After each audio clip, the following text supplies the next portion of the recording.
Hey, what's up guys? Today I'm doing my first ever gaming PC build. This one is aimed for the $350 US mark. If you're in other countries, the prices might be different, but try to buy whatever fits your budget. This one is aimed for lower end budget, so it should fit basically anyone trying to get into gaming PC their first time. Anyways, let's get started. First we have the CPU, which is the AMD Athlon 3000G. 2 cores, 4 threads, unlocked desktop processor with Radeon graphics. It has 3 CUs, compute units of Vega graphics. This is the most bare bones APU I could find that's still modern. It is capable of playing most games out there, especially the older ones at decent frame rates. And I'm not gonna lie, this isn't exactly a 1080p medium settings build. This is like 720p low settings to get 60 FPS, or 1080p low settings to get 30 FPS. But nevertheless, if you're just getting into gaming PCs in general, this should be a good budget option to get started with. It is capable of playing games such as GTA 5, The Witcher 3 at 720p, I believe, at 30 frames a second. You can play Counter-Strike with it, Dota 2, Team Fortress 2, though I'm pretty sure that one has lower populations now. But yeah, you can play most games with it. You can even play Star Wars Battlefront 2, the new one from EA, but you have to play at 720p low settings to have playable frame rates, but it's playable. Alright, next we move on to the RAM for our system. Since we're using an APU, it's best that we have not only a lot of RAM, but fast RAM as well.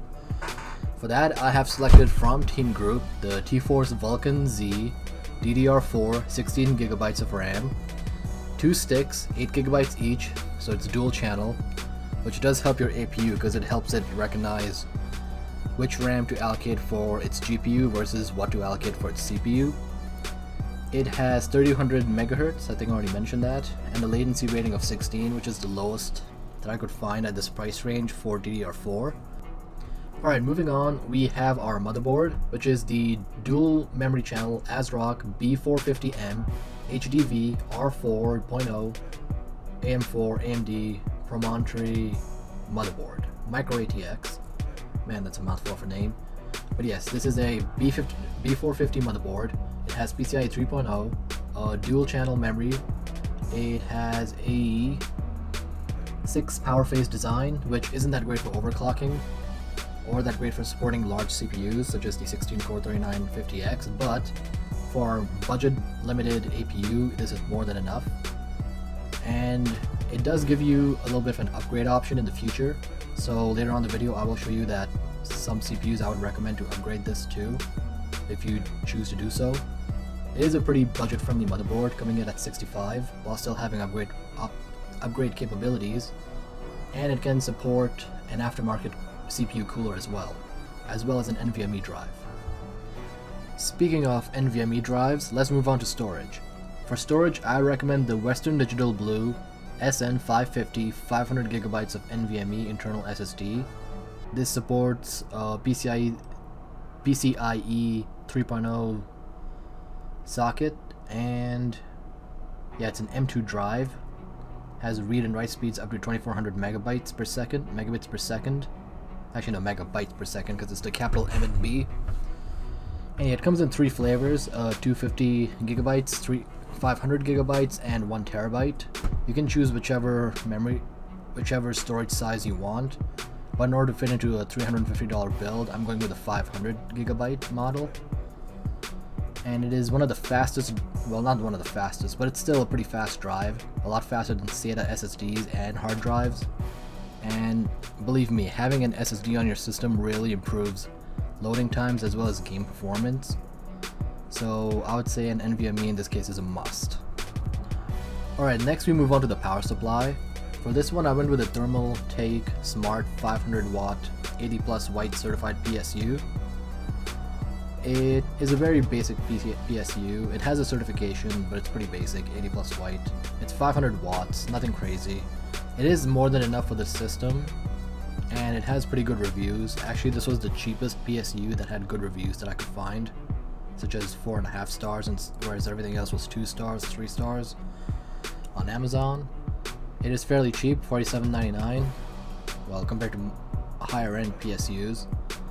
This does give you some potential to upgrade in the future as well. So if you move on to a mid-range CPU and a mid-range GPU to your build, this will be able to power those as well. And it should last you 3 to 4 years, this power supply on its own. It is a little bit on the cheap side, so I'm not sure how long it will really last, but it comes with a 5-year warranty, so it should be good. And finally, for our basic build, we have our PC case. I went with the DEEPCOOL MATREXX 30 mini tower micro ATX mini ATX case. It comes with tempered glass panel and a little bit of air intake. It has a USB 3.0 and as well as a USB 2.0. Comes with a bottom-loaded PSU bay. And yeah, it's a fairly simple case. Nothing's crazy. Comes at $35 US, which is pretty cheap for a decent case. And it will allow you to upgrade in the future as well. You can add in an aftermarket cooler, just a Vivo Hyper 212 CPU cooler, I mean, as well as a mid-range GPU, as long as it's not too big, something like an RX 570 in size, like physical size. I think that would be able to fit into this case as well. So yeah, that covers our overall initial build. It comes to a price of $341.90 in US dollars. It consists of 6 parts, fairly bare bones. If you so choose to, you can add an optical drive, extra storage. You can buy peripherals if you want, but as far as the PC itself is concerned, for its gaming performance, this is all you need for a price tag of under $350. Next, I will cover some upgrade options that I think would be pretty good for this build in the future. Alright, finally guys, let's go do some upgrades. Now, for these upgrades, I have 5 potential items that you might be willing to look into. FYI, these upgrades are a little bit on the expensive side. I figured that if you buy a $300 PC now, a $350 PC now I mean, and decide to really need an upgrade, instead of buying a whole new computer, you could upgrade the parts one by one or a little at a time. And over the course of a few years, you could end up with a PC that could last you 5 years, even more. These parts are very long term. Well, I haven't included the PSU upgrade in this, but you could, I guess, rebuy the same power supply and it could still work for the next few years. But one of the upgrades I wanted to go over was the case. The case was fairly basic. The one that I recommended, the DEEPCOOL. I think that's what it's called, right? The DEEPCOOL, sorry. So instead, I would suggest the NZXT H510 as a potential case upgrade. It's a lot more modern, has USB Type-C as well as USB 3.1. It has really good airflow, a glass panel. It only comes with 2 fans, so you might want to buy some extra fans if you're going for air cooling. But it has plenty of space to support water cooling as well. And it has a lot of space that's compartmentalized, so it has a very neat appearance. For the CPU fan upgrade, I went with the Cooler Master Hyper 212 Evo. It's a very old CPU cooler, but it's a very good one. It works even on Ryzen builds, and I expect it to work with the motherboard that we have, and should last you 5+ years. I mean, I use it on my own personal computer, and it's lasted me 7 years, and it's really good. And for an optical drive, I figured since you can get a $20 cheap optical drive, even a $10 one, but since a lot of people also want to play Blu-ray DVDs, I went for the $75 Pioneer Electronic USA internal Blu-ray player. It's a bit on the expensive side, but this is an optional upgrade, so if you want, you can go for that. Now, for the main performance upgrades would be the CPU and the GPU. Now, the pictures that I've shown up show a Power Color Radeon 560 and a Ryzen 5 3600. These are just examples. These are not what I'm recommending. But these are the price ranges that I will be recommending for this computer. Because the motherboard is not capable of running something that's 16 cores, such as the 3950X or the 3900X, due to its low phase design. I would say for a CPU upgrade, the maximum you want to go is $200 within the Ryzen 5 range.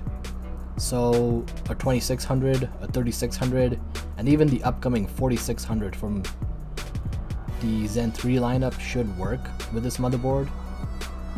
And for the GPUs, I would go with something mid-range. Even if you're upgrading 2-3 years from now, something mid-range. No more than $300 at most. So yeah, an example of a mid-range GPU I found under $300 was the RX 5600 XT. But if you're upgrading 2-3 years from now, it would be something I can't even imagine. Probably like an RTX 4000 series something. Or maybe like a RX 8600 XT maybe. Something like that. As long as it's under $300, under $200 even, it should be perfect for a budget-in build. Adding all these upgrades does bring the PC cost over $1,000 when you also include the initial purchase of the $350 build. But again, these upgrades are optional. For the main build itself, it's $342. I mean $343 if you add in the few cents in US dollars. So yeah, that's the build I wanted to cover, guys. And if you have any suggestions, leave it in the comments below. In the next video, which will be coming up I believe on Monday, I will probably cover a $500 build. And I'll be doing these build series up to maybe $1,000, but nothing more than that, because we're at a point where there's a lot of new PC parts coming up in the next year or so that kind of make it pointless to build a high-end build more than $1,000. So I think I'll stick with $1,000 as a max. That's the maximum range I want to go with. So yeah, please leave a like if you enjoyed this video, and I will see you in the next one. Peace out, guys.